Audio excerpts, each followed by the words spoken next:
Hey everybody, I'm Rick. Welcome to Talking Habs.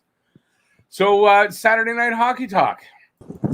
It's not really a joyous one, as you can see by the thumbnail up there. Kind of an emergency. Where's the Habs? So why are the Montreal Canadiens such a dumpster fire at this point in the playoffs versus the Tampa Bay Lightning in the Stanley Cup Finals? That's the question for tonight, and we're going to try to answer that right here. So that is me, and we've got Peter, and we got Steven. So, honestly, did want to do this show tonight, but show must go on, as they say in the business. Like I'm in the business, but you know what they say, right, Steve? You know that saying, show must go on. So, in that vein, we're going to do this tonight. Yeah, so the question is, like, the Canadiens did so well in the playoffs. If you take away the first four games, well, okay, game 2, 3, and 4 against the Leafs, basically this has been a great run for Montreal, and up until the first game of the finals. So it begs the question, what is it about the Tampa Bay Lightning that Montreal just can't seem to solve, besides the goalie, which is obvious. So we're going to say hi to Peter. Goal Habs goal, yeah, and we're gonna call you GHG. There you go. Hashtag. And we got Steve down on the bottom there, and so we're gonna try to answer that question. What is wrong? I don't think there's anything wrong with the Habs necessarily, but what is it about this matchup that's totally got them looking like the team that shouldn't have made the playoffs? I think starting with last game, it wasn't Price's best, but it wasn't like a blowout or anything either, but it definitely wasn't his best. That contributed. In terms of the series itself, I mean, I don't know what else to say more than Tampa Bay is just a powerhouse, and they're built like they're incredibly well-built, oiled and well-oiled machine, like, yeah. I mean, they got the money to do it, and they did it, and that's really all there is to it. So, in my opinion. Mr. Peter, what do you have to say about that? I agree with everything that Steven says. I also feel that the lack of actual play time against that team is very challenging as well. To just be thrown into a fire like that with no regular season games to have played against them, and to get a kind of a feel of what they do, how they do it. You can watch all the video in the world, and you're not going to be able to figure out a team until you actually go head-to-head, face-to-face, and play that 60-minute game. Mm-hmm. And I agree. That's part of what we're lacking, is that head-to-head regular season matchup. I was on a Habs site today, and I just basically said that I look forward to next year when we actually get to play teams throughout the regular season, and then we'll see where we're all at. And hopefully they get this cap issue figured out, the little loophole, and close that door so that the teams are much more evenly matched up. Mm-hmm. I'm going to disagree with you guys there. I'm going to tell you this. I don't disagree that it would have helped if they would have played Tampa during the season, but I don't know. That's, to me, it's a flimsy excuse, because when you get to where they are, maybe that should have affected them in game one, but they never really adjusted to it. So they've had 3 games now, and I don't know. I think they're a professional hockey team. They're professional players. They should be able to manage to play their game, even if they haven't played a team before.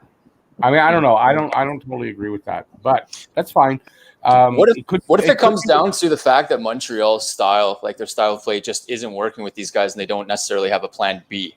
Whereas, this is to me, that's more accurate. So what I was going to say is they're kind of, I mean, they're outmatched. They're not. It's probably not a team that matches up well against Montreal.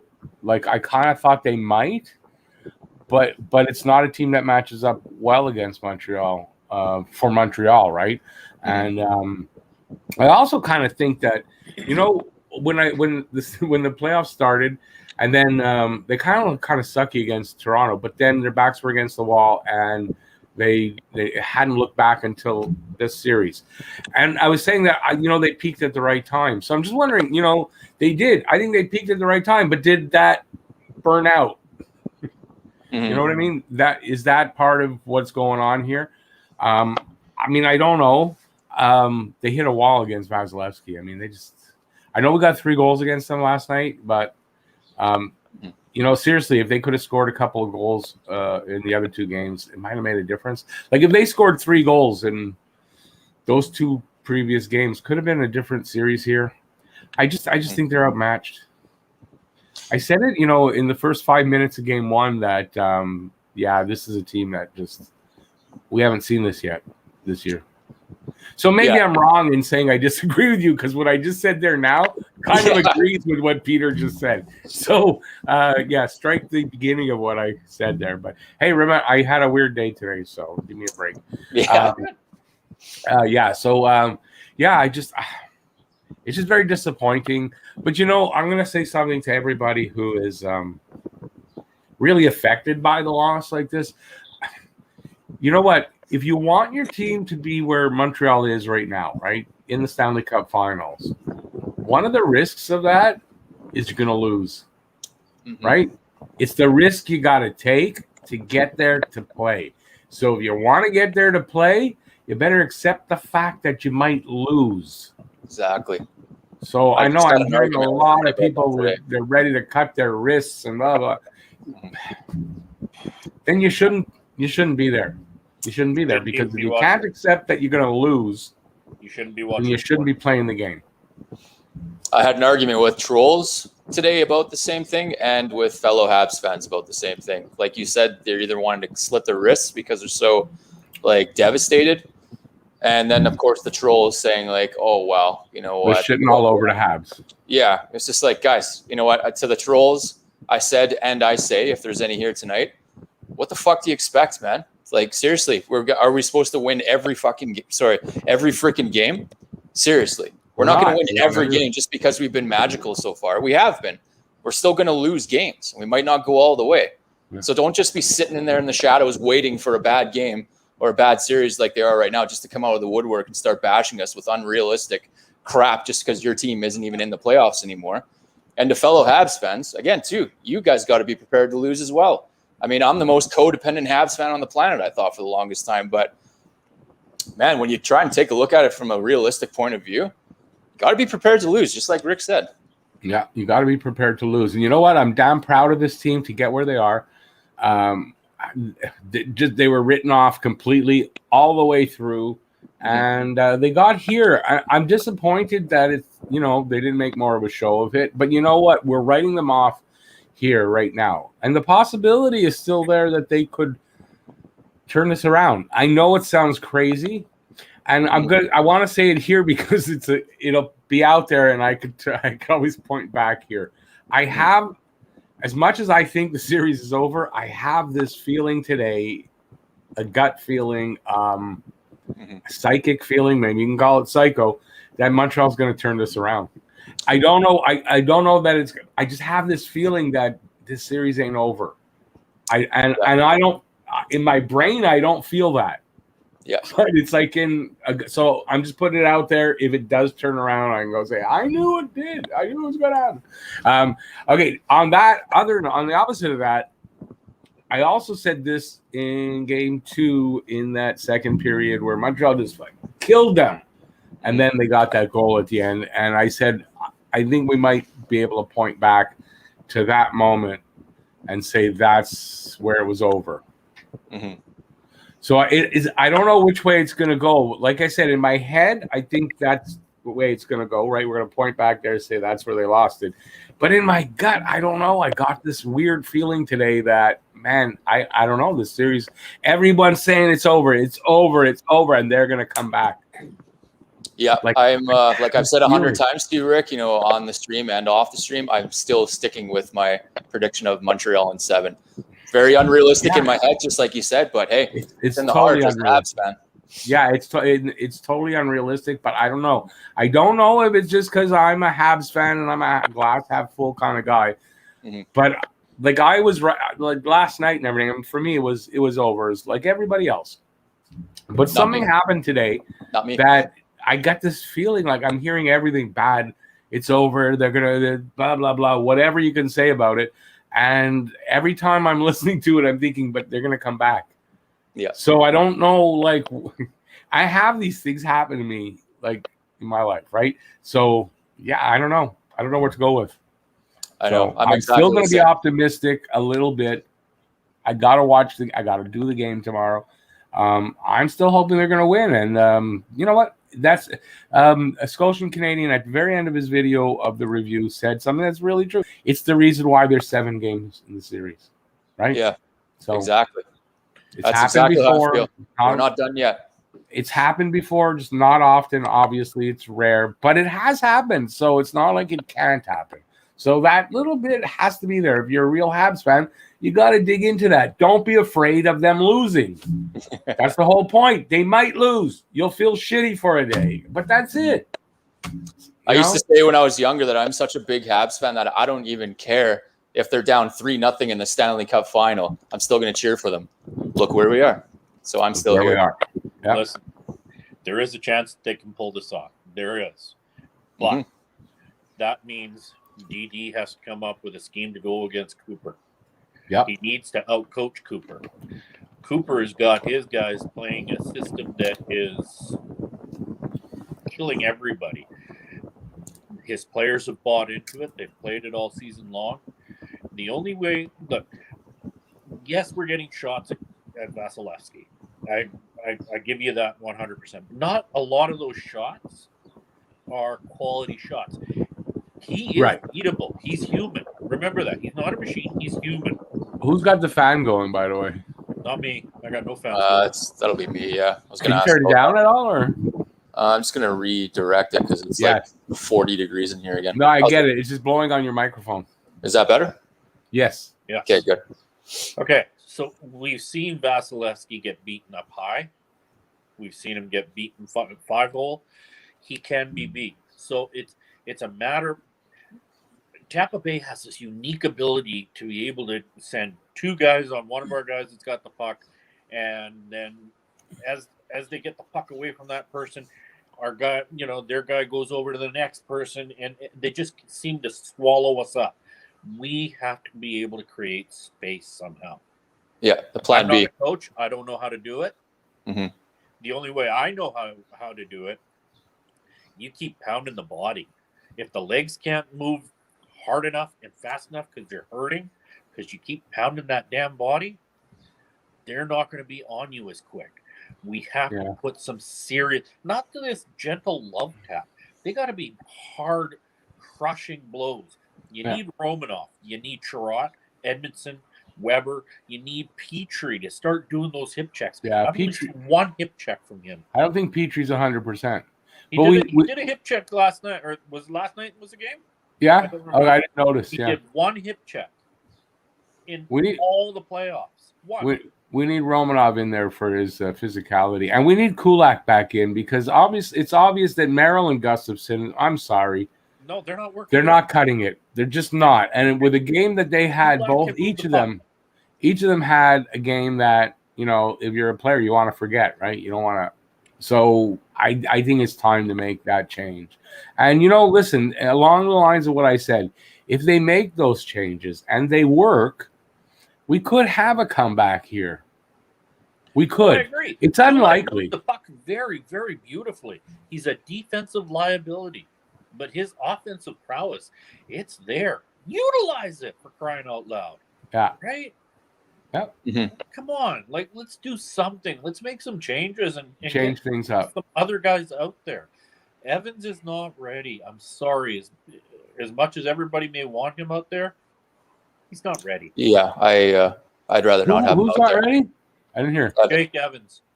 No. That's not what it's. That's not going to make the. Jake Evans isn't going to turn the tide here.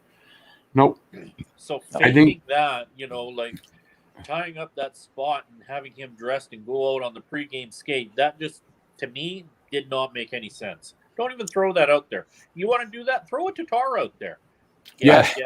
Yeah. Okay, that was my next question. What do you think? Thomas Tatar makes an appearance here? Why not? Yeah, I think at Sitting this for a long point. time.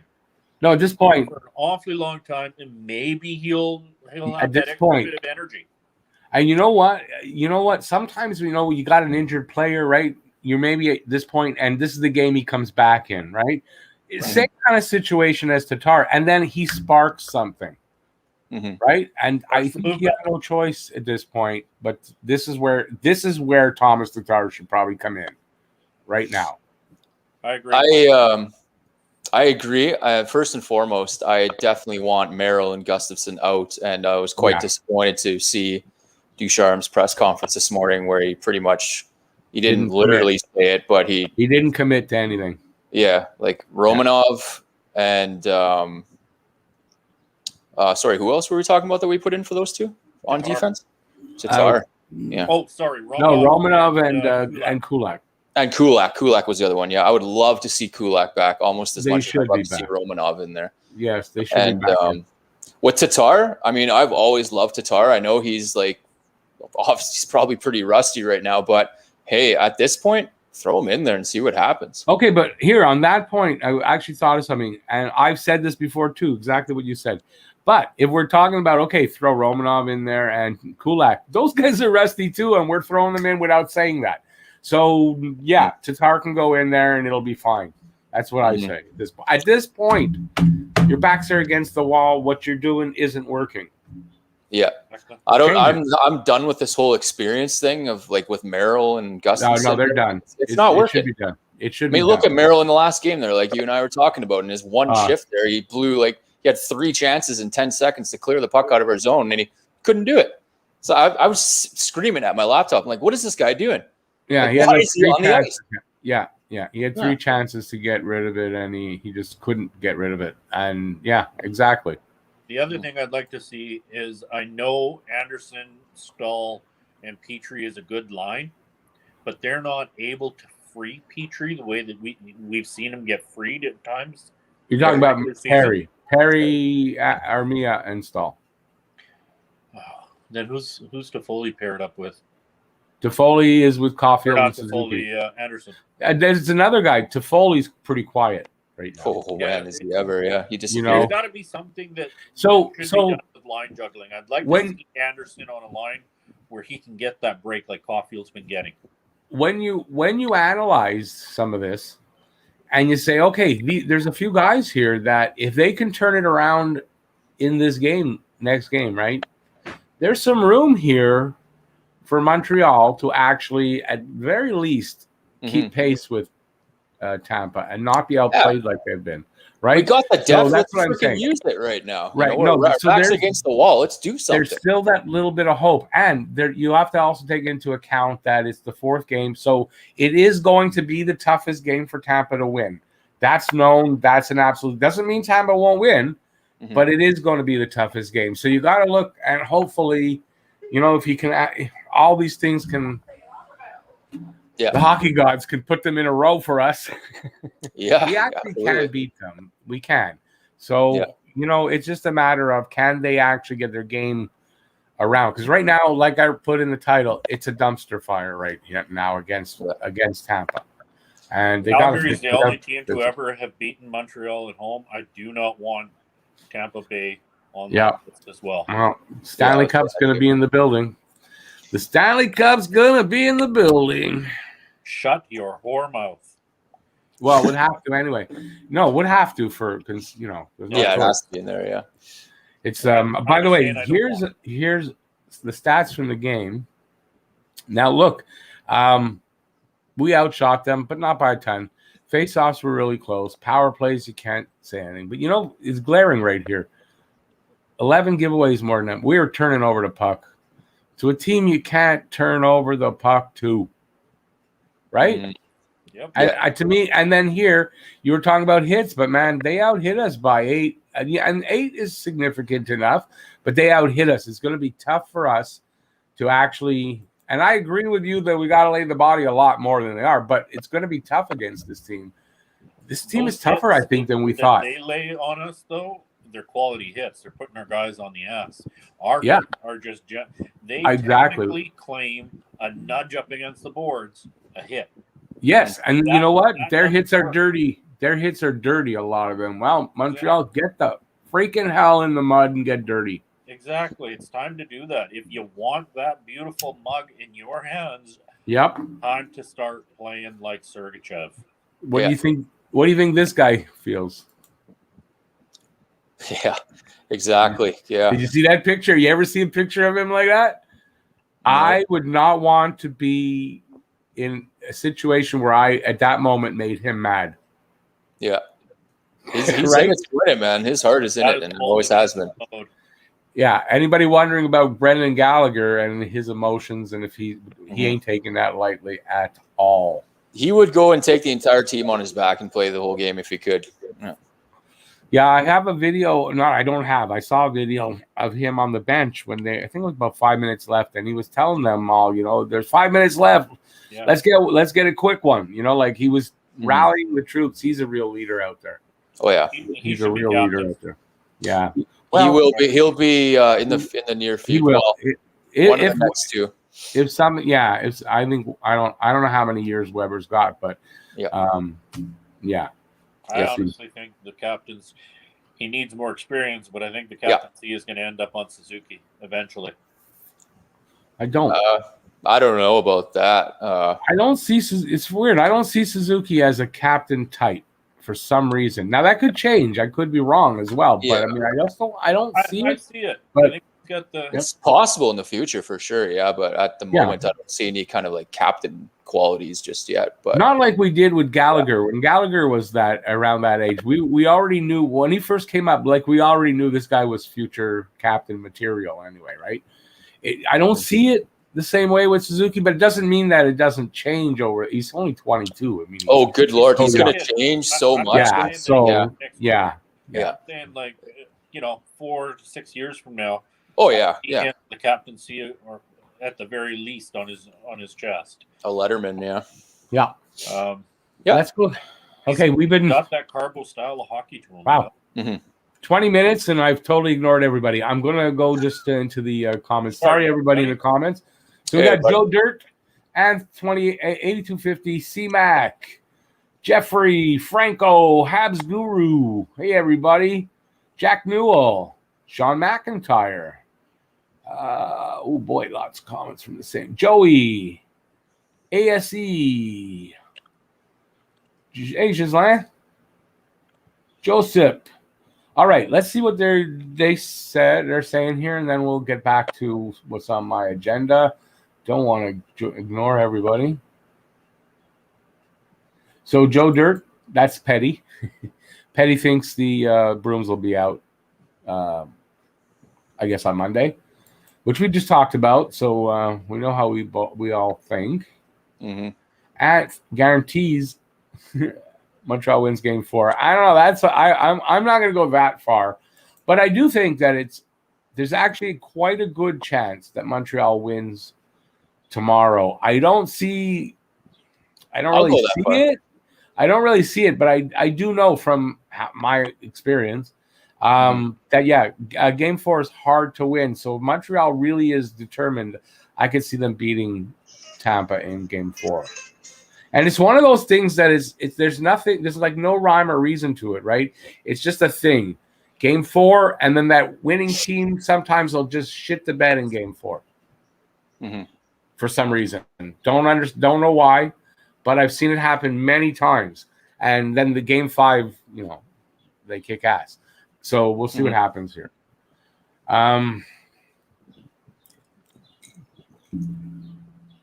Me too, Lucas.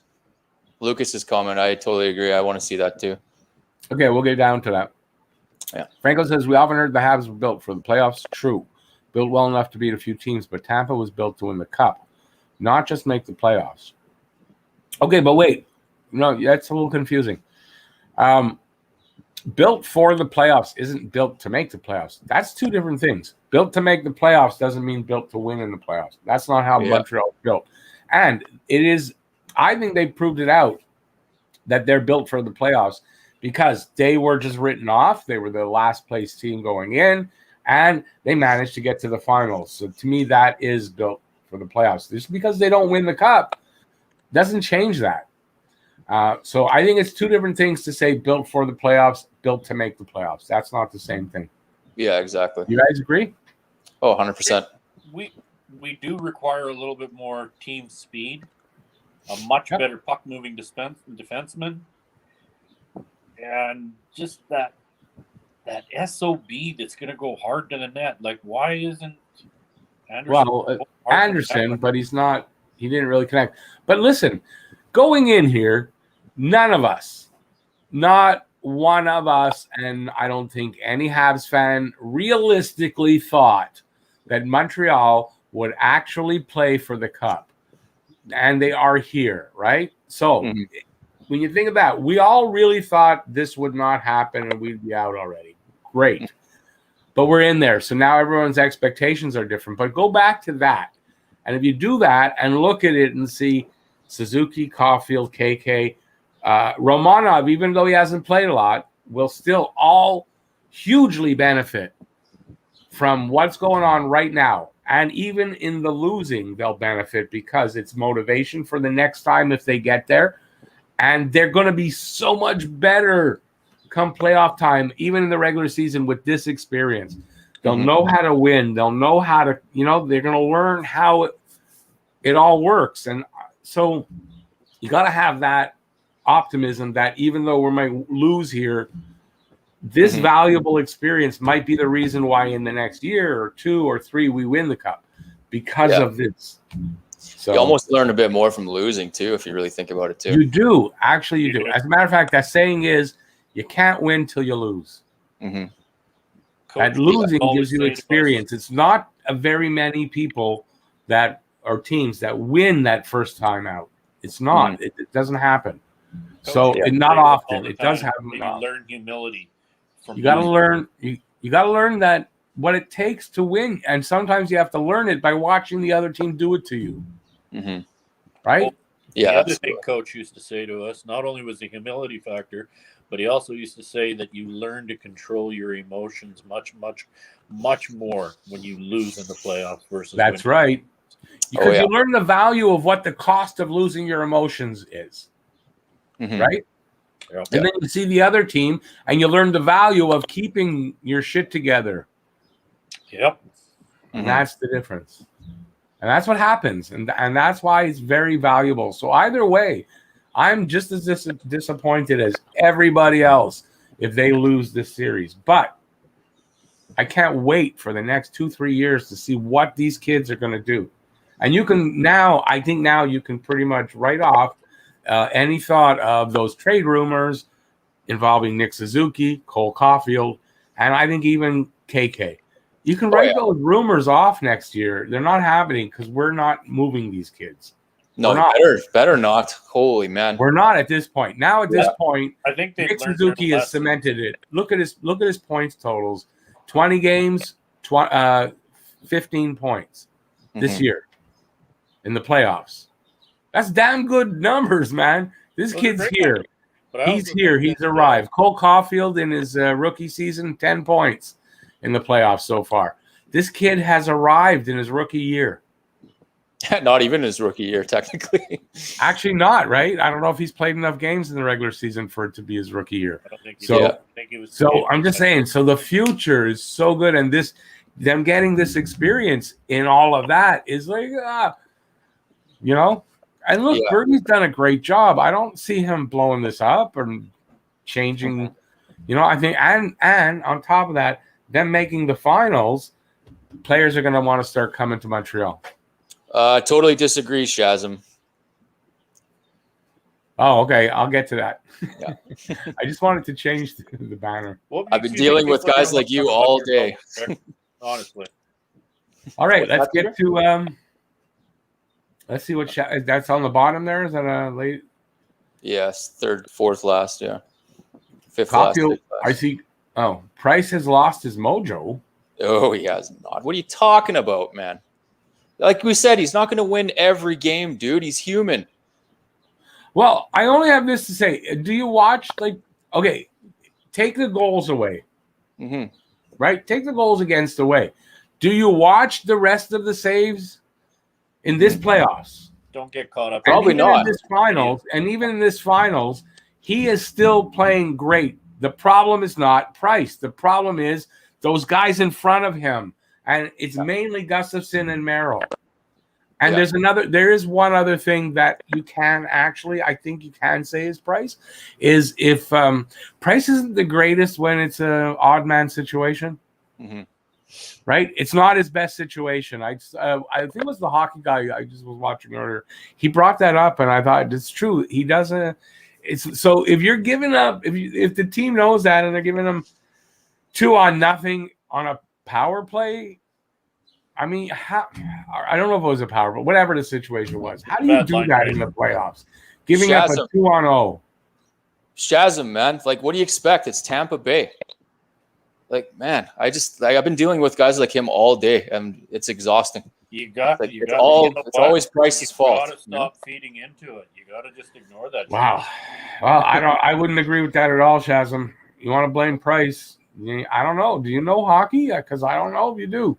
Yeah, go join one of those Price hater fan clubs. There's about 1 billion online right now, and they just came out again yesterday. So if you're blaming this on Price and you're leaving Gustafson and Merrill out of it, then you do not know hockey. Sorry, Peter. Peter's like, don't give it to the trolls. Don't feed into the fucking bullshit. Pardon my language. Don't feed into that BS, guys. You know, I don't let it get you. I don't let that. Yeah. Price isn't done even. Everyone's worried about his age. Marc-Andre Fleury's 3 or 4 years older. No one's worried about his age, but everyone's worried about Price's age. Fleury just won the Vezina, for crying out loud. I know. It's ridiculous. Yeah. Next year and the year after, Price is still going to be there, and he's still going to do this, I think. I don't think you have to worry for at least 2 more years. And with the experience we got this year, and if the right moves are made in the offseason, we could be back there next year. What kind of moves do you think are going to happen? Not out of the freaking question. What kind of moves do you think are going to happen, Rick? What kind of moves? Yeah. Well, that's, you know what, with I'm going to tell you, with Bergevin, that's almost impossible to figure out. Yeah. Whatever we talk about, it's not what's going to happen. It's going to be something else. And he's not a bad deal maker. So I think we're going to be okay. I don't know. The future's bright, guys. It's bright. Sorry. Okay. I'm going to put my phone down now. I think the future's got a dull glow to it right now, but yeah. Give it till the off season, and then that dull glow go away, and it will get brighter. Right now, there's a lot of doom and gloom, and I'm not feeding into these. Wow. I'm just gonna watch. Yeah. And see what happens. Watch each shift. I'm 100% excited for this game because, again, like I was telling Rick, unrealistically, I'm still predicting a 7-game win for Montreal. I know. Let me have it on the chat for sure, but that's just how I am. That's just what I believe. And if I'm wrong, fine. I'm wrong. I'll get over it. I'm not going to say no. I'm not going to deny you that. That's your opinion. You're allowed to it. Yeah. I mean, I feel the same way. Yes and no. I'm right now. I'm 50-50. I'm going to go one game. Yeah, I'm going one game at a time, right? I do think Game 4 is a winnable game for a bunch of different reasons. It also might not happen, and but I think it is a winnable game, and we'll go from there. If they come out with a fantastic game and they just totally look great, then I think then we go to the next game and say, well, they could win that game, and if they, you can just go one game at a time for me. So I'm not going to go one game at a time. We win tomorrow, or we win Monday night, then we can say, you know what, we're down 3-1. We've been there before, so let's keep chipping away. One game at a time, just like Rick said. That's it. Just compartmentalize it into small. If you do this, if you stop and think, look, Tampa Bay has almost done it. They've almost won 4 games in a row. Almost, not quite yet, but they've done 3 in a row. Why the hell can't we do 3 in a row? There's absolutely no reason why we can't. Like, we're professional athletes. Here. Yeah.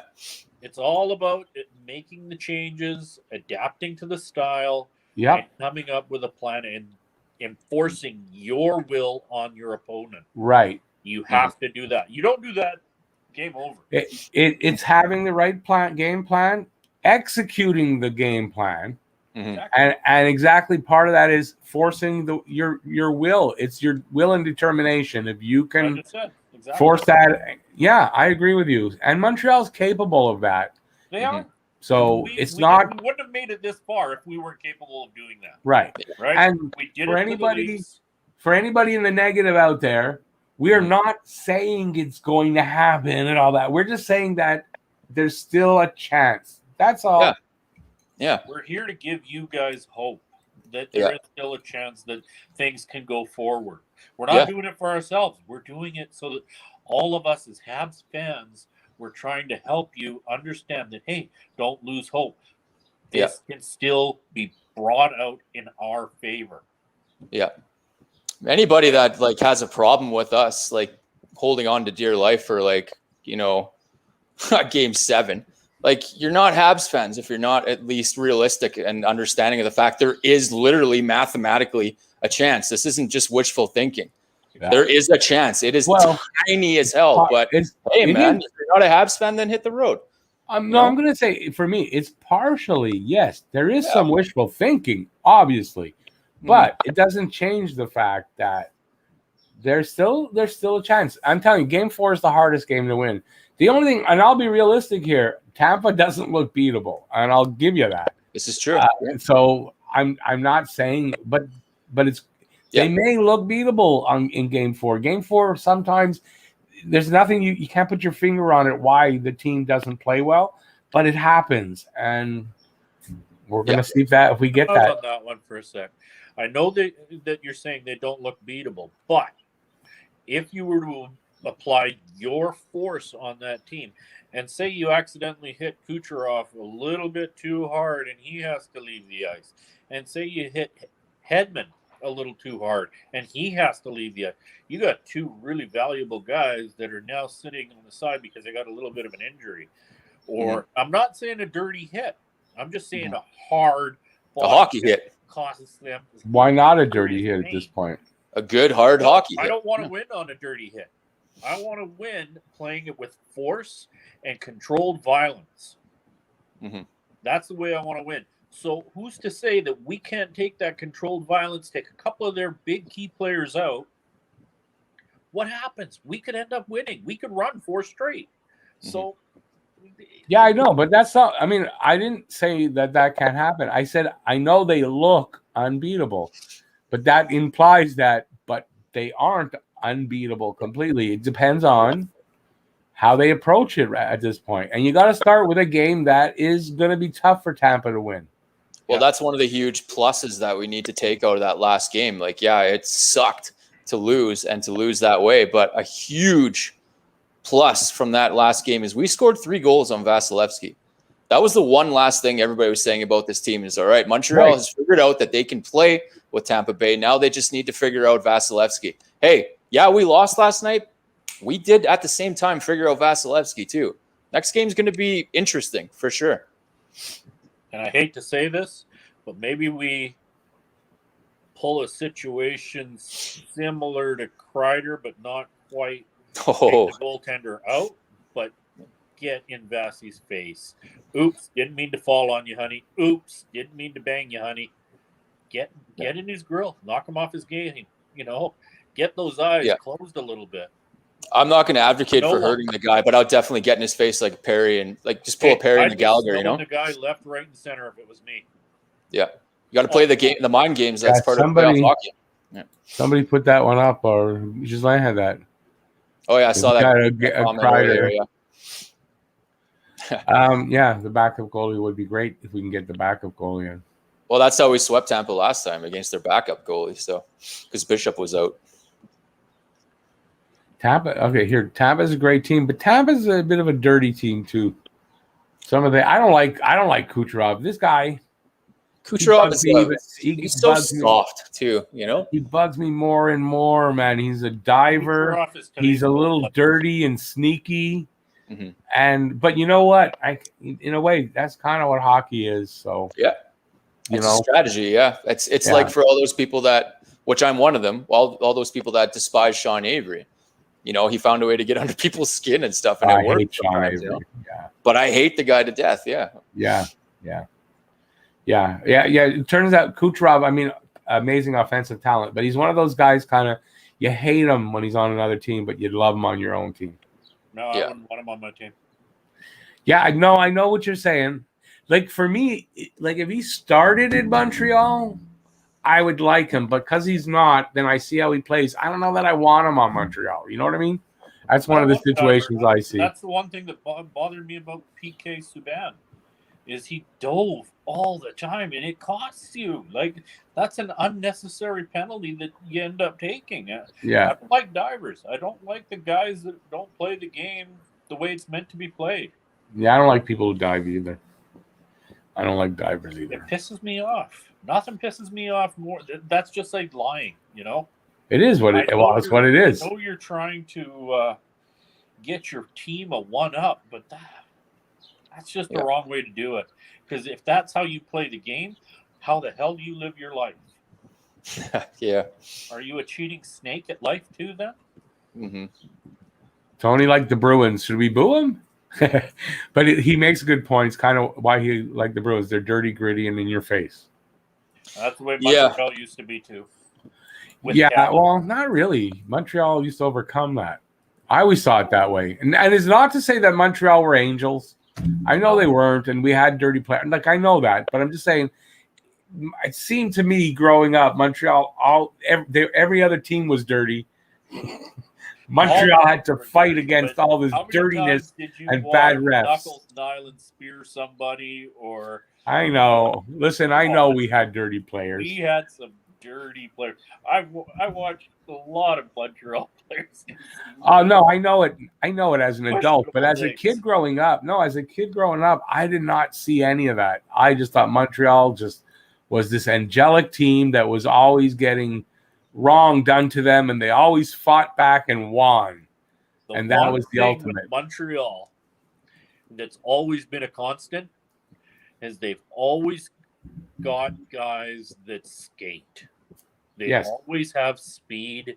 Yep. And they speed always and goaltending. have a wonderful, wonderful ability to handle the puck with speed. Speed and goaltending have always been Montreal's 2 points. You know, the teams, especially the older teams, right? It's weird how a team could be 100 years old, and yet they have these same characteristics. Yeah. For 100, it doesn't seem to change much. And Montreal's always been known for smaller players in general and speed and goaltending. Could you imagine we would have my whole life? Yeah. We would have won the cup in '93 and '94 if we had Pavel Bure on our team.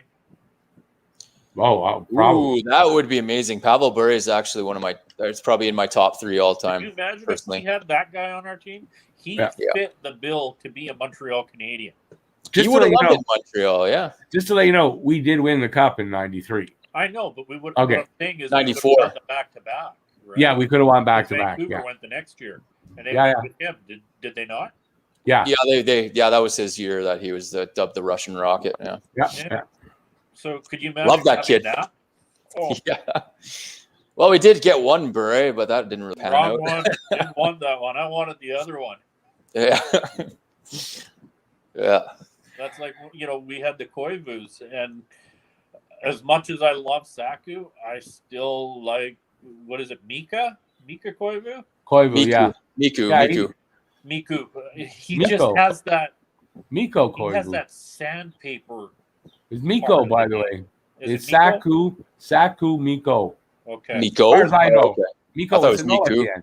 No, it's an O at the end of his. Brother. It's a U at the end of Saku, but O at the end of Mikko. I'm quite sure. Mikko is a pretty. He's different from his brother for sure. I know what you're getting at. He's got size. He's got size. He's like 6 something. Yeah. By the way, so Yannick's right. I agree with this. So it's called being a biased fan, saying you wouldn't like Kucherov on your team. Now, I don't like Kucherov right now. It's because I don't like him right now. But I said at the beginning of that statement that he's one of those guys you don't like on another team, but you're okay with him or like him on your team. Corey Perry, hated him. Montreal, love him. Absolutely love the guy. So kind of like that. I never thought I'd want a Domi on the team. Yeah. Because we were talking about it, I pulled that up. Sorry. I know we had gone on to something else.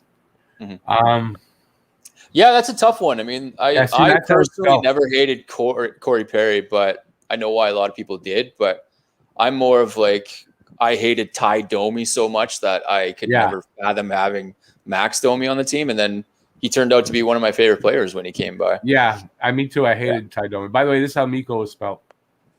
Mikko, it is. Okay. I always thought it was Miku for some reason. Yeah, I mean, it's an easy thing to mess up, but yeah, it's Saku Mikko. That's how they told them apart. Oops. Okay, now there are exceptions there, 420.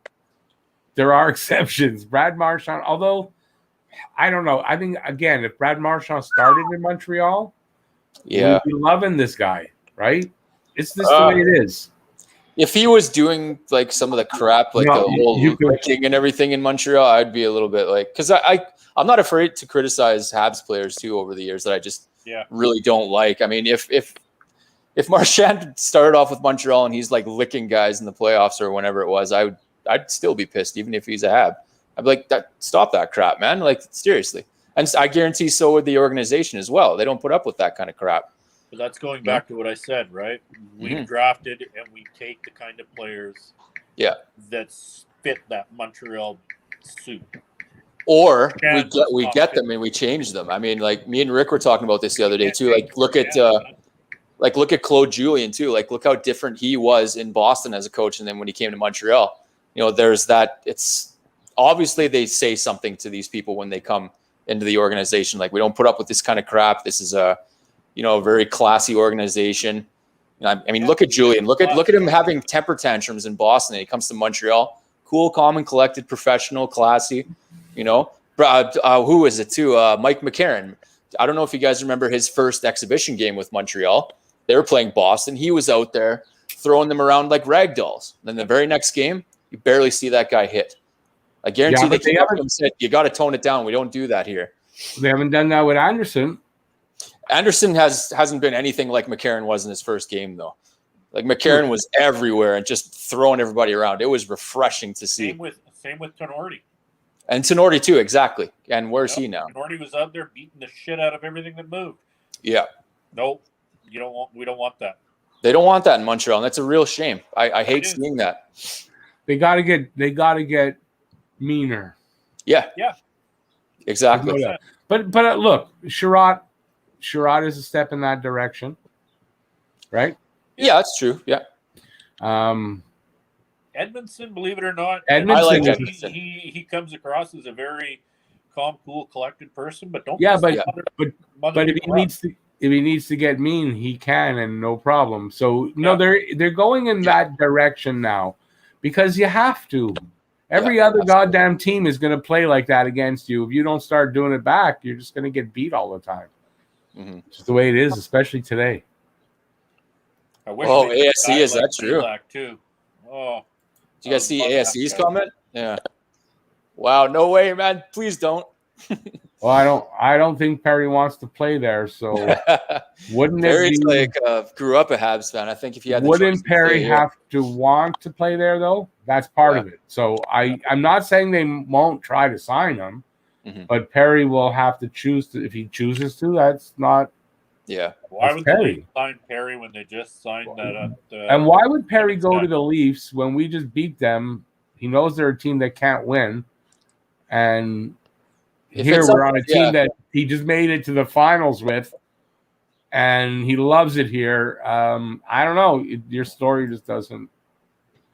Yeah, Perry wanted to play there, but the Leafs decided on Simmons. ASC says, "I'm like, yeah, but okay." Perry probably didn't know that he could. Perry doesn't ring true with Perry's kind of account. I don't know that that's true. I think that's just Leafs fans saying Perry wanted to sign there. Perry says he is a Habs fan growing up. Why would he want to sign with the Leafs over Montreal then? If that's true, that it was probably before he knew that Montreal was even a possibility. Right. You know, as soon as he knew Montreal was a possibility, he jumped on it. I guarantee, because he's a Habs fan. You know, and same with Toffoli. Grew up a Habs fan. Happy to do that. I read a quote from Perry saying he was a Habs fan growing up. There's pictures of him and Subban together wearing Habs jerseys when they're kids. Yeah. So listen, it's not to say that the Leafs didn't try to sign him, but I think, like I said, Steve said, when he found out he could be a Hab, he changed his mind. And I don't know. I think we got the better of the damn deal. Absolutely. I did kind of want Simmons at first for the very reason of everything we just been talking about. But no, I wasn't someone who wanted Simons. And I think we got the better of the damn deal. First of all, Simons cost you 2 years of Perry. Yeah. And that's over. Yeah. And they just re-signed him. And we could sign Perry for next year and still only have paid what you paid for Simons in the first year. Well, I totally agree. I'm happy we ended up with Perry, but I did at one point when I heard the possibility of Simmons, like, hey, that might be kind of cool, toughen us up a bit. But I'm definitely happier with Perry for sure. Yeah, no, Perry wants to stay here. Here, C-Mac put up here when Perry was put on waivers. Whoops, got the wrong one. When Perry was put on waivers, his agent called the teams that were interested in him and asked not to take him. He didn't want to leave Montreal. Nice. And, I think at this point, after this run and everything, if Montreal wants to keep him, he's not signing elsewhere. No. Oh, no. He won't. I'll bet my left arm on it. Money. He doesn't need the money. He's not playing for the money. He's like a Spezza right now. He's playing chance to win the cup and on a team he really likes to play on. Yeah. I think he's exactly like Spezza right now. Spezza is in Toronto. He's found that here. He's a fan. He loves Toronto. He's always cheered for Toronto. Yeah. He's getting towards the end of his career. He's willing to take as little money as possible. Right. Because he loves being there. Perry's exact same thing. It's ASE's a Leafs fan. He doesn't want to believe that Montreal is now good enough that players actually are going to want to come here. And considering Montreal took Toronto out of the playoffs in a very, very interesting way, I'll say. They might actually want to come to Montreal over Toronto. And I know that's a tough nut to swallow, but it might end up being the truth. So the only thing that deters people from coming to Montreal is the bloody taxes. Yeah. Yeah. What it is. But if players feel that they have a chance to win a cup by coming here, they will be willing to make a little bit less for that chance. Mm-hmm. That's what happens. Oh, and this playoff run is definitely sweetened the deal for a lot of these guys that were on the fence and chose other teams. Because a guy could come here, win a cup here, go somewhere else and make a ton of money because they were here winning a cup. So it's where if they feel there's a chance to win a cup, we will get much better chances much better players that will start to come here. And I've been saying this for a year. Shaw won the cup with Chicago. Hey, Shaw, come here to Montreal. That's right. Cup experience to us. Hey, listen. Jason Teal, what are you talking about, man? Jason Teal. I'll put it up. Hang on. Which one? First or last one? It's the very last comment in the chat right now. Comment? There's a reason Montreal has next to no chance for this to happen next year with the divisions going back to normal. They will be lucky to even make the playoffs. But, okay, Jason, how do you know this? Yeah. Do you know already the moves that Montreal are going to make in the offseason? You don't know that. Do you know the value of what they're going through in this playoff run? Do you know how that will translate into next season? You don't know that. None of us do. So to say no chance, but you're giving it a little bit, saying next to, so the door is open. But to say that even there's next to no chance is ridiculous. Of course it's a chance. Jason, you guys that aren't really big Habs fans or not like real ones, you got to accept this possibility or this fact. Montreal is becoming a good team. Mm-hmm. We accept the fact that Toronto has become a great team. Right. Why can't you guys? Come on, it's not that hard. Montreal is going to be on an upswing right now. Yeah. So, anyway, don't accept it, but that's ridiculous to say that they have next to no chance for this to happen next year. This run in the playoffs, this experience actually makes it even more likely that they have a better chance than they would have if they didn't go through this. So, exactly 420. I agree. Yeah. gonna be right. It's gonna be tough for everybody else too. Listen, next season starts. Everyone's on the same footing, my friend. Everyone's on the same footing, and you know that just because a team was good one year doesn't mean they're going to be good the next year. And you also know it's the same thing is the other way around. Just because a team wasn't good enough last year doesn't mean they're not going to be good enough this year. And Tampa will be like the rest of them. That $18 million that they're over by, those players got to disappear. That money's got to disappear somewhere. So, Dagan, they're contending right now. I agree, Dagan, but in case you haven't noticed, they're contending right now. Was that Montreal going to be a cut? Whoa, yeah. No, listen, listen, at this point, Montreal's a cup contender. They're in the finals. They're contending as we speak. Yeah. They're contending for the cup. That's what makes a cup contender. It's not the only thing that makes a cup contender, but if you're contending for the cup at the moment, you're a cup contender. Can they carry that? I think what they're trying to say is that yes. They continue. Jason, no. What series are they in right now, Jason? Can you tell me? Oh, you two. Don't Which fight. Comment from that. We're not a cup contender right now because we're down 3-0. Okay. But that makes perfect sense. Cup. What makes a cup contender? It's not only because they're the top team in the league. Oh my God. Cup contender is playing for the cup because Peter, I can't, man. I can't. Anyway, no worries. We're not contenders. You let them just work you right up. Oh man, this is nothing, Peter. Holy shit. I'm being tame here. I'm being civilized. I'm not biting on any of that crap. Don't feed into it. That's what they're trying to get you to do. Feed into it. Yeah. I like talking to the chat though. They're good people. Doesn't good mean folks. anything. Doesn't mean it. Okay. How do you argue with that? Yeah. Doesn't mean anything. Doesn't mean anything. Can I ask you? I'm going to put this question out there. If they win the cup by chance and they overcome this and they win the cup, it doesn't mean anything. Still, are they if they win contenders then? No. If they win the cup, no, because they haven't won next year yet. Yeah, they haven't won next year yet, so it doesn't matter if they win this year. It's meaningless. And then this year's cup would be a tainted cup, right? Because we were over the cap, and we're lucky. You know, we were lucky to win. We played in the North Division, which was full of nothing but amateur hockey players. The list just goes on and on and on. So don't. I know. Just nothing means anything anymore. No. Just like meaningless. Car warranty. It means nothing. You know what they should do? They should forfeit the next game because it doesn't mean anything, right? Yeah. Yeah, I think they should just forfeit. Yeah. I'm going to go watch soccer or something. Oh, there's no way we're going to win the next 4. We just quit. We're going to go pray in the temple now or whatever. I don't know. No, I don't think so. If they lose the first game of next season, you guys all going to give up on them? Until they win the next game. ASC, I know. You're a good guy, buddy. Yeah. The Montreal Canadiens train has a lot of levels to it and a lot of steps where you can step off and step on. And you know what? True Habs fan, ride right up on top of the train, and all the others down below can just. Yeah, it doesn't mean anything anyway. Hey, there we go. That actually makes sense, Jason. Well done. Right? And it would be. So what's wrong with that? We're not saying it's going to happen. Is everybody clear on that? I don't know. Is everybody clear on that? We're not saying it's going to happen. We're saying the possibility still remains. That's all we're saying about this series. How do you say Ghislain Laframboise? Ghislain Laframboise.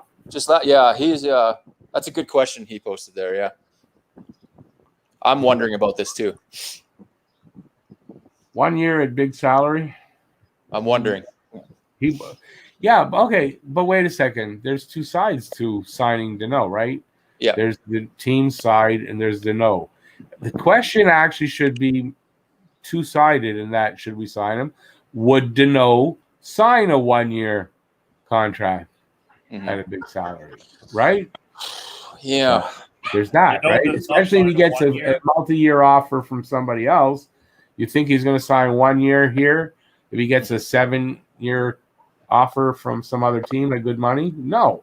No, he's gonna. He obviously, like, we know he's going where the money is because we all remember what he tried to get last year too. We offered him 5. You he know wanted that 6. you know that money's going to be important anyway, Yeah, right? Money's going to definitely. be important. Yeah. So I There's no like way to he know signs for 1 year. sure. He's going to want a big deal, and I don't know if I'm comfortable signing a third line center for a big deal. No, we got our centerman now for the future. I think it's Suzuki. So okay, then let me ask you, Mhm. who's going to replace Deneau for what he does if you let him go? Ooh, well, I guess it'll depend who we get for him, right? But There's got to be something out there. I'm sure. He I'd like to finished. see what the He free finished agent is. in the last 2 seasons. He's finished 5 and 6 respectively for the Frank Selke Trophy. he's good at what he does. Yeah, I'm just saying. So there's value in that, Yeah, and definitely. he deserves to be paid for that value. Not overpaid for that value, but he does deserve to be paid for that value. So I think before we say all that, and I haven't not done this research, but yeah, we should research and see what kind of money the guys that are comparable to him are making before we really judge. And part of what he might be asking for is for the fact that he's getting paid here in Quebec, and he's got the tax problem, and he wants to take home what the other guys are taking home. Luca made a good point. Luca doesn't know anything. I'm just joking, Luca. Hang on, it didn't click. If Deneau wants to win here, he should take a pay cut. We have shown. I've been saying that, but I've been shown we are. We have shown we are. I'm not reading tonight. I don't know. We have shown we are 1 top 4 D man and 1 top 6 guy away from seriously contending next year. That's what you and I have been saying all season. I think we got a pretty solid top 4 right now, honestly, with Edmondson coming in there now. I don't disagree with that either, because I kind of have said that already. That I think if he wants to stay here, he's got to take less money, and I think there's a balance somewhere in between. Negotiation. Usually, you guys start out each at one side and you work to the middle. Hey, I totally agree with Yannick's message there. Check it out. Totally forgot. Yeah. Again, I agree with that 100%. I don't disagree with that. Here's my argument about that is that the could part. We are in a spot right now where we are contending for the cup. We could do that again next year. If you want to bet on could be a replacement for him, go ahead. Could cost you a cup next year. Right. That's true. Yeah. I think if our backs were against the wall, we ended up losing Deneau, I would be open to his suggestion of trying Paling out there. Then you have no choice. I get it. But yeah. That's the could factor. That could also cost you a cup. Right. Exactly. That's my point. You don't know what else is out there. Like no, right now, I get that too. Know what else is out there. So you don't have to sign Deneau straight up right away, but I think he's going to end up being back here. By the way, Yukon, thank you so much. Some Yukon hype and Dono hype in the room. He says, keep up the good work. Love these. Does Montreal take a top 4D or top 6 winger this offseason? Top 6 winger. Top 6 winger. I disagree. We need a puck-moving defenseman. They're going to be looking for that. You know what? I guess it depends on what's out there. Like if I think they need either. Like you both on one side, but I think they need both of those things. So I think depending on what deals are out there, you go with it. So I think hopefully they can get one of each of those. Yeah, right? The puck mover, a top 4 puck mover, and a winger. Because look, Tatar's not coming back next year. Nope. We got to replace him, and we're going to be really short on the left side. With our defense right now, we're going to have to lose something in order to gain something. And I'm at a place where I'm willing to lose. And you guys are going to criticize me for this, but I'm willing to lose Weber. I'm not going to criticize you for that. I would be open to that. I don't think too many would. Nice puck-moving defenseman for Weber. Yeah, I know it's taboo to say that for sure, but I've always been open to it. I don't think that's taboo. I think actually more than more would say, yeah, I agree with that than would not. But again, how are you going to move Weber? Yeah, exactly. The how A lot part, of yeah, money. for sure. Like you and I talked about it before, Rick. You're gonna have to eat some of that salary. You know. I We don't- were thinking eating a third of it, but I was thinking that if you want to get rid of him, I think we have to eat half and bring in some young kid that's got the potential. Well, chat's talking Again. about Dougie Hamilton right now. Yeah, Yeah, Dougie, Hamilton okay, would but be Dougie bad. Hamilton, think about this. Okay, so say you can move Weber, you got to eat of the 7.87. Say you got to eat 3 million of it, right? Mhm. But Hamilton's going to cost you more than that 5 point whatever 7 whatever's left. Now you're it's costing you more, Yeah, and that's not at a time when it can't cost you more. So you got to look at the math there behind it, and it doesn't work. So I don't know how they do it. I don't know how they do it. Have any of you seen what the free agency list looks like yet? not yet. No. No. Yeah, I haven't. This conversation really is not. It's a moot point.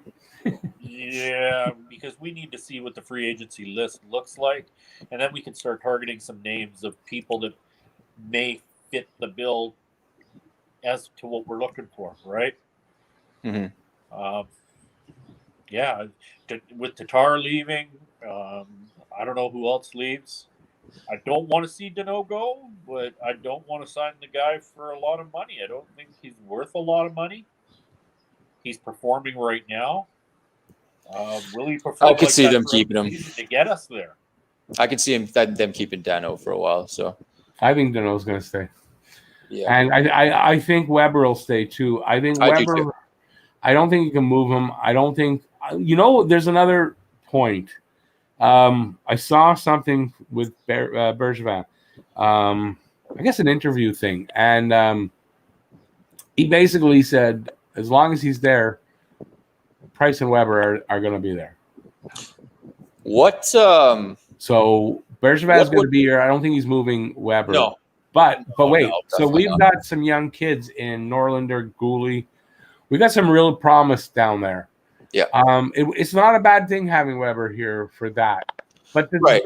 the thing that has to, in my mind, keeping Weber's fine, but Weber's got to kind of move down in the lineup Mhm. in minutes and all that. I think personally.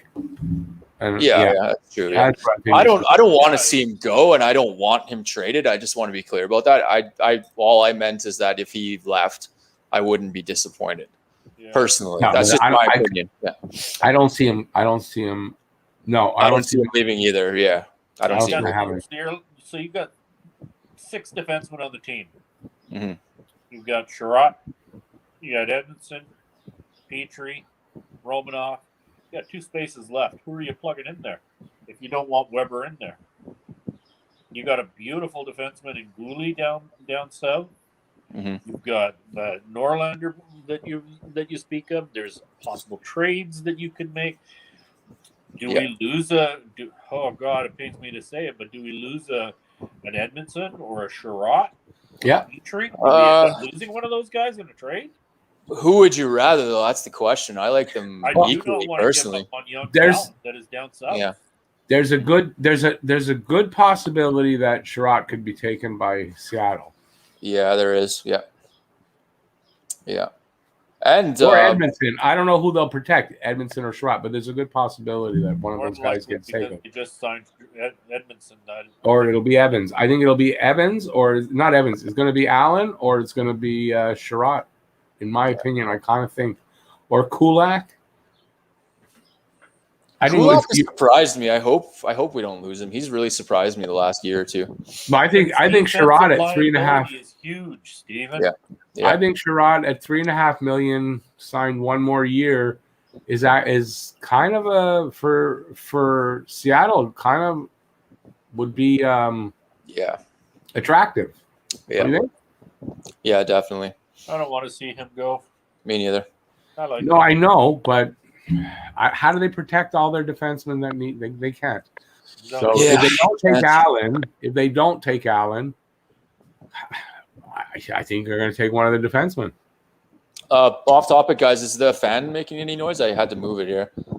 Are we still good? A little bit, but you can have a little bit. I'll allow it for a little bit so you don't. Hang on, that should be a little bit better. I just leaned back a bit and noticed it was pointing right at my microphone. So yeah, no problem. Yeah, but yeah, we also got to figure out what's going to happen or what we're going to get or what try to get for Drouin, because we all know he's not sticking around. Or is he? Very, very soft, touchy subject. Yeah, I know, right? I think speculating on Drouin is not even worth doing for a reason. We don't know what's wrong with him. I think if it turns out to be, and I'm not going to say here what I think it is because I have no idea and I don't want to put it out there. Right, it's not our place. If it turns out to be what I'm kind of hearing it might be, I think they'll move him, but he has to be back. He has to be healthy and ready to go, obviously. Yeah. Right. So, I don't know how long that could take. So, I don't know. I think speculating on Drouin is kind of it's a roll of dice. Do we see Byron coming back? God, I don't know. I think so. I don't know. I've been hearing for months, if not a year or so now, that possibility of him going or Habs fans wanting him gone, yada, yada. But how? With that contract, it's obviously shown that I don't know that. Although, you know what? He's done pretty good in the playoffs. I don't know. Someone might be interested in him. He's clutch. I think he's a very important part of this puzzle. Clutch, yeah. He's kind of a guy you do want to have come playoff time. And he's a leader, too. I mean, he's a letterman for a reason, you know? A lot of people think, though, you become a letterman just by stats and everything. I'm like, no, he's the perfect example of what I'm saying here. It's all about what you do on and off the ice for the team. Yeah, exactly. You know, he's a letterman for a reason because he's obviously a presence in the dressing room. Yeah, he's a leader on the team. He's a definite, absolute. They look up to him, and he's a leader. I knew that about him. Yeah. What line for the game tomorrow? Let's get back to the game tomorrow. Monday. What line changes would you guys juggle the lines at all? I don't think so. I wouldn't juggle the lines, but if I had my way, I would just be, replacing certain players with other players. That's pretty much all I could say about it. Like the Romanov and Kulak. Like we talked about already. Yeah. So you wouldn't make any movement on the line. No, I like Peter, would you? Yeah, I would. I would definitely make some moves. Not 100% sure. For starters, I'd put two speed guys out there together. Just, you got your Caulfield and Anderson. Put them on a line. Yeah. I agree, actually. I retract that. Maybe put somebody else with the kids instead of Toffoli because that's not working. Do something to kickstart Toffoli as well. Everything. Yeah, something for, both parties. Something to kickstart Toffoli and somebody else to complement that line better than Toffoli. I would maybe switching Anderson and Toffoli on the lines. There you go, right there. I would say that. I agree. Because Toffoli played with KK. You got Anderson who goes straight barging to the net with speed. And then you've got that little shit coming in behind him to pick up on that rebound with speed. But it's what Byron's doing. Yeah. He's not as light on his feet and doesn't have the edge work that Caulfield does. I've been watching Caulfield, and I've seen him lined up for a hit. And a couple of times the bench has let him know, but he's already preparing and getting out of the way of the hit. Like, the guy vision is amazing. Really dodgy. You can't hit him. He's been doing that all his life, right? He's right. He's been great. He's got great vision. Freaking hell! I've played with some little kids like that over the years, and they're usually the top scorer on the team. Yeah, plenty of practices. I can't hit these guys. Yeah, because they know how to get out of the way. They have eyes in the back of their head. They've had to, so they don't get creamed. Oh yeah. He's got Josh Anderson's edge work, and when it comes to edge work, Josh Anderson has got edge, man. Like, to make that cut at that size, it's amazing. And then to watch a little guy like Caulfield do it. Caulfield's great on his skates. Caulfield can skate. The kid is beautiful to watch. he can skate, and his vision, his hockey IQ is, to me, already. I won't. I mean, it's overused off the charts, but it's amazing. He's got amazing hockey IQ. I think this kid's going to be a great player. I don't care what anybody says. Picture this. You've got both of them coming over the blue line, going towards Vasilevsky with the puck on Caulfield's stick. That quick release, shot coming off. It's going to come off Vasilevsky. If Ando's coming in there with that speed as well, looking for that rebound, the puck's there, and Vasi's on the move. He's moving left or right, like you're moving him. Mm-hmm. You know, he's playing deep in the net. He's a big body. We got to pull him out and move him. He's got to be moved. That's. I mean, it's like what we did. Saying with that for a Hellebuck. few games now. Yeah, we did it to Hellebuck. We got to do it to this guy. That's why I was thinking it would be the fourth line to solve him. You know, get him to move and stuff. You know, have Perry floating around doing his orbit there, pretty much of the net, and then bang it over to Armia or Stahl. Perry needs to become Perry again and start snowing him. Yeah, getting into his skin, getting into his head. Just I didn't mean to fall on you. Yeah, he's got to get in there. He's got to get in front of the net. I don't necessarily agree, or I don't necessarily disagree with that, Peter. Absolutely, they're not. That's the thing that's missing so far is the net presence hasn't been there. They got to find a way to get a guy and park him there. Yep. Yeah. When they're in that zone, that's where a Tenorti would have been really nice to have, or McCarron would have been nice to have. You just park him in front of the net. Yeah. Yeah. Well, we've got Ando, but we need Ando's speed. So what do? Do we sacrifice a defenseman like Edmondson? Yeah. Hey, get in front of that net. Well, a couple people are saying try Byron with the kids. I think that would be interesting. Yeah, I was gonna open that up. Yeah, Byron. Yeah. But then the line's too small. Yeah, Byron's a little guy too, right? Yep. That's my worry. The line would be too small. That is a small line. Yeah. Anderson, man. Sorry. That's true. Yeah, that's true, actually. Anderson will drop the gloves with anybody. Mm-hmm. Oh, yeah, I'm not worried about that. But listen, Pat Maroon's turning out to be pretty formidable. He's kind of he to me, he's the Lightning's answer to what Anderson did to them when Columbus swept them, and he's making it life difficult for Anderson out there. So, but who is it that said Anderson just needs to drop the gloves and just grab them? Bieksa. Yeah, and that's what needs to happen. And Cassie Campbell right away said no. With the BS, just he gets in your face, he starts roughing you up. Drop the gloves, go, get it done with. Yeah. I agreed with what Bieksa said and what Cassie Campbell said. So you don't want Montreal to get off their game, but to a realization and we gotta. It's do or die. Yeah, get all out on the ice every shift. Then you got to risk like Anderson hurting his hand or something in a fight too. That's what I worry. Yeah, that's the only catch. Yeah. But what do you guys think about? You could get hurt just jumping off onto the ice. That's true too. You take, right? No, true. Yeah, that's true. What do you guys think about, speaking of Maroon, this kid's gonna have his third Stanley Cup in 3 seasons. Jeez. 2 different teams. What does that tell you about him? I want him on my team. Yeah, I was gonna say. Well, I'm sure it's part of the reason he had just won a cup. They signed him. He's the kind of guy that can answer to players like Anderson. And the cup seems to be following him around, man.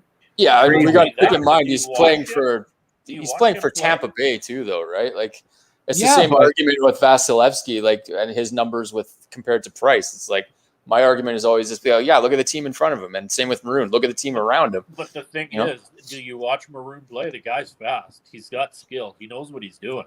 Right now, he's a good player. They've told him this is your role. Do your role. He's bought into it. Yeah, I'm gonna take your word for it because I was gonna say I actually haven't been watching him play. I've just been watching the whole pre-game antics and stuff, and that's about it. Everybody else, Steve. Oh, is he really? Yeah. Yeah, I literally haven't been paying attention to him. He's doing exactly what Anderson did to the Leafs, what he did to Winnipeg. Mm-hmm. He's doing it all. And, okay. He may not have the goals for it, but he's creating that space, that open ice, and that's what you need playoff time.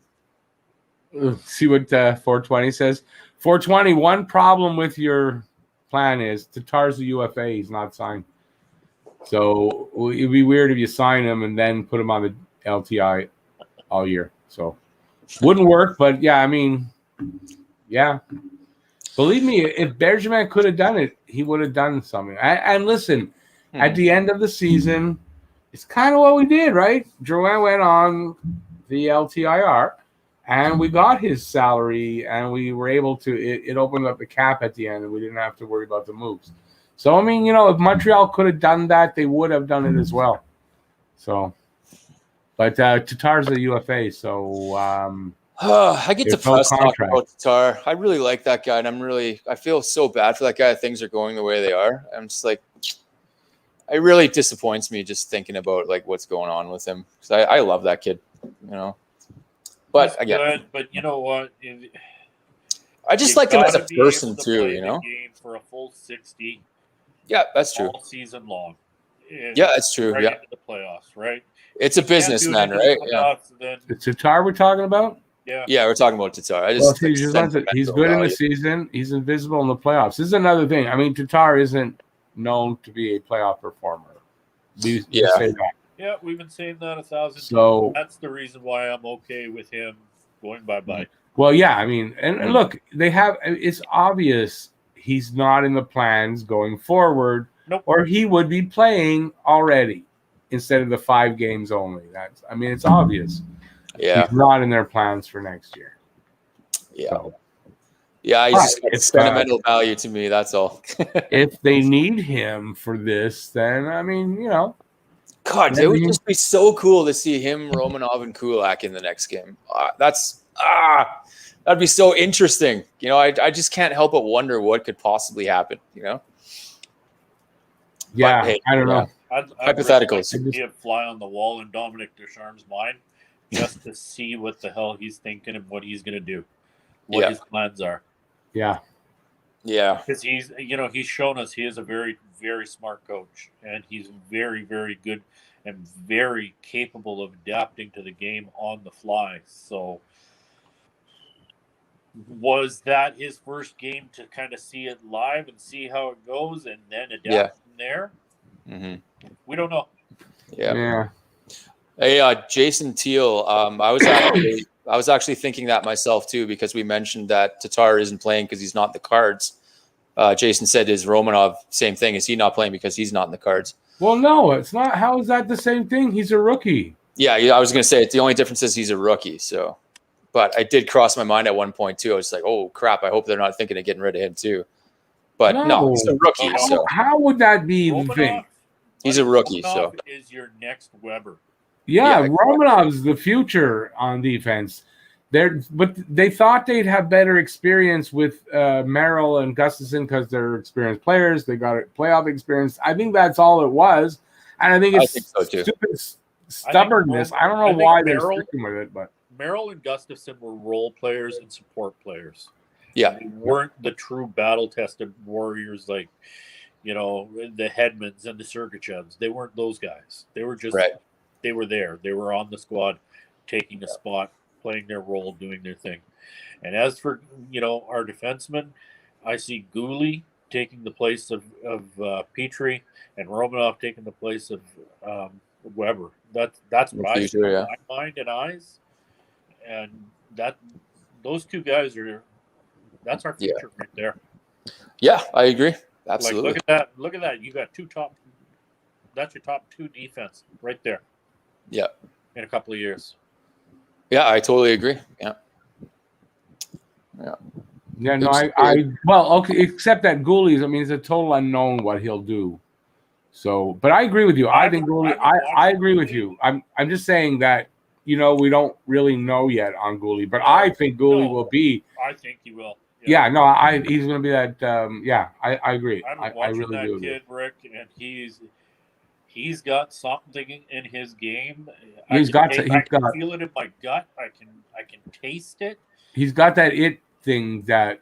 Yeah, he's got that it factor. You don't look at him and maybe you don't look at him and go, yeah, that's for sure. But he plays like, he's gonna be a good player. He plays what is he? He's 6'2", but he plays like he's 6'10". You know, like Yeah, he I plays don't. a He big might, man's he's game. big. I don't know. He might be 6'4". I think he's big, like 6'4". 6'2" is big, but I think he's bigger than that. But he might be 6'2" only. But he's But yeah, he's just a kid, and he plays such a big game. And I think we'll see him for a game or two next I'm season. just rubbing my hands together. I can't wait to see him next year and see if he comes up for a couple of games here and there. Yeah, I don't think that they took him first pick of theirs for no reason. Like, they didn't make a mistake. No, He may not turn out, because that's the roll the dice for every player, but they feel that he's going to be that defenseman that they want. Yeah, and he there's no plays doubt. edge. Have you ever? I guess you guys never watched him much, have you? I've No, I seen haven't. him a little bit. I've seen highlights. Like, I try every time I can see a highlight from something Oh he's my done. God. Yeah, I like his game. Yeah, he's like right If he on can that translate edge. that, if he can translate that to the NHL, he's going to be a good one. He's your. You know, you can. Oh yeah, there you go. If you were to take Sherratt and Edmondson with a little bit of Weber, combine them all, that's what you got in Goulet. From what I see. Yeah, he plays I with could an be edge. wrong. You know, the NHL game may be too much for him, and he can't do it. But shit, Yeah, when he does what he's done so far in the NHL, we have got a serious, formidable defenseman coming up. He did not look out of place, from what I understand, with the Rocket. No, he does not. So Check that's out his YouTube highlights, boys. yeah, so that's something right there, right? A guy steps up like that and then looks like he belongs there. That's a pretty good sign. Yeah. So I agree, but still, it's an unknown till he gets here, like every other player, unfortunately. But Could yeah, could be a bust. Yeah. Yeah, I think we have a good thing. I think we have a good future ahead for Montreal. Defensively, we look really good. Forwards wise, I'm a little bit tentative to go too far there. No, I think even forwards, I think we got some really good players. Problem is, a couple of our, well, at least one of our best prospects coming up, and that's a kid named Sean Farrell. This kid he's a small player though. That's about. He's going to be 5'9" probably by the time he gets up here. But he has that Cole Caulfield potential. This kid is a playmaking goal scorer, and he's got big talent. And like Caulfield, he gets it done like wherever he plays. And he's got really good potential. So I like that. And there's a couple of other really good players. But again, like I said, unfortunately, a couple of them are smaller. So Montreal's got to find some bigger forwards to go with them, right? Yeah, but we got some really good potential. Of being small again, because then we're just going to get pushed around. Well, but you could have a couple of small players on your team. A couple is not bad. I'm not. Well, you're going to have Caulfield. Byron's not going to be here forever. Gallagher. Same thing. Gallagher's going to be here another few years, but beyond that, so we'll have room for them to come in eventually. If they're and really, Sean Farrell, check him out. This kid's got good potential. Mm-hmm. Brothers, I don't know how much longer Gallagher's got in his hands, in his body, his hands. The way he plays, he's at his size. He's going to be probably So you got room for some small players coming up as long as they got the talent level. And, and Jan Mysak, guy drafted this year as well. Another really good potential they had a really good crop this year. Tuck's brother. So that's some size right there. So there's some size. There's some potential here to fill out a good core and a roster going down the line. Plus, you're going to sign some guys. There's more drafting coming up. I mean, so there's Montreal in the next 10 years should be a team that's, one of the better teams in the league, if not a cup contender. Mm-hmm. So it's all meaningless though, remember?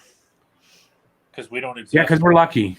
Yeah, it doesn't mean anything. We're an AHL team in an NHL country. Doesn't matter. Doesn't matter. Nothing matters. Doesn't matter. That's all noise, and it doesn't matter. We got a good future. The future looks bright. Yep. And there's no, and if you don't see that, I don't understand how. I just don't understand how people don't see it. They don't want to see it. That's the thing. I guess that's what it is. It's not that they don't want to see it. It's just they want Trolls, everything now. Yeah. Human nature. You want it now. Yeah. You haven't got but to wait for it. You want it but right goddamn now. But the fortunes seem to turn on every goal. How's that possible? Right? You want it now. No, but okay, I get it. But still, every goal, the fortunes turn. I know. I don't understand that. And anyway, They just it is what it is, right, Steve? Yeah. It's going to be a good team going forward, and I think we're in a good place. Yep. On that note, we're at the 90-minute. We're going to cut it here. Yep. I hope everybody out there enjoyed. Yeah, that was fun. They were I hope watching. Chad enjoyed it too. Yeah. I had a great I time enjoyed it. having this conversation, Me and too. I definitely thought I was going to be doing this alone. So I want to thank you guys Hell no, buddy. I've been talking to you all for day. showing up. I thought you'd be sleeping right now because of what you told me earlier. Yeah, no, I was okay. I had a nap this afternoon. Rick, So- I will always try and be there for you, buddy. You know No, I that. appreciate that. Thank you so much. And I just because I didn't want to have to do this alone, especially since I thought anyway. We're not going to talk about the people that aren't here tonight. Some of them have very good excuses, yes, and some of them have questionable excuses. But I'm not naming names, and I don't want anybody to complain about it to me. Jeff. Because I'm okay. Everything's good. Show was great. We had Jeff. fun. Jeff. I want to thank everybody who was here. I want to thank UConn for the donation. Thank you so much. Give a thumbs up on the way out. Subscribe and ring the notifications bell Thank you, if you UConn. have not yet. And that'll get you all kinds of different Habs videos. And since we're coming up on the pretty much, I'm going to assume that there's a really good chance next game is the last game. So the draw for the hat for the donations will occur on Monday.